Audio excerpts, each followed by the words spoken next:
Friends, welcome to kitchen stories. இன்னைக்கு நம்ம கிச்சனில் என்ன பார்க்க போகிறோம்னா ஒரு லஞ்ச் ரெசிபி தான்.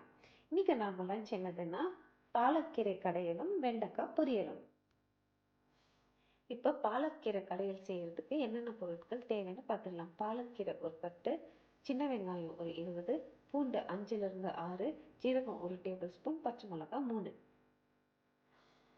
இப்போ ஒரு கடாயில் எண்ணெயை ஊற்றி நல்லா சூடானதுக்கப்புறமா ஜீரகம், பூண்டு, பச்சை மிளகாய், சின்ன வெங்காயம் இது எல்லாத்தையும் நல்லா வதக்கி எடுத்துக்கோங்க. அந்த பச்சை ஸ்மெல் போகிற வரைக்கும் நம்ம வதக்கணும்.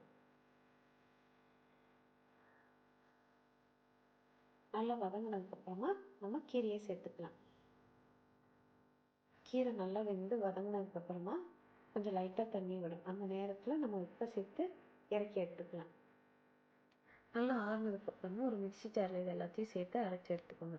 அரைச்சி விழுதோட ஒரு கடாயில் எண்ணெயை விட்டு கருவேப்பிலை, கடுகு, காஞ்ச மிளகாய் எல்லாத்தையும் தாளித்து இதோட சேர்த்து கொட்டிடுங்க. இப்போ நம்ம வெண்டைக்காய் பொரியல் பார்க்கலாம். இதுக்கு தேவையான பொருட்கள் என்னதுன்னா சின்ன வெங்காயம் ஒரு 20, பூண்டு ஒரு 5 பல், கருவேப்பிலை, கடுகு, உளுத்தம்பருப்பு, காரப்பொடி, மல்லிப்பொடி, மஞ்சப்பொடி, அப்புறம் வெண்டைக்காய்.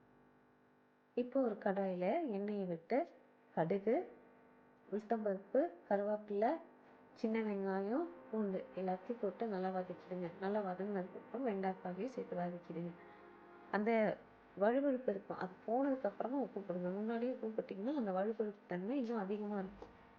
அந்த வழுவழுப்பு தன்மையெல்லாம் போனதுக்கப்புறமா நம்ம காரப்பொடி, மல்லிப்பொடி, மஞ்சப்பொடி 3யும் சேர்த்துக்க போகிறோம்.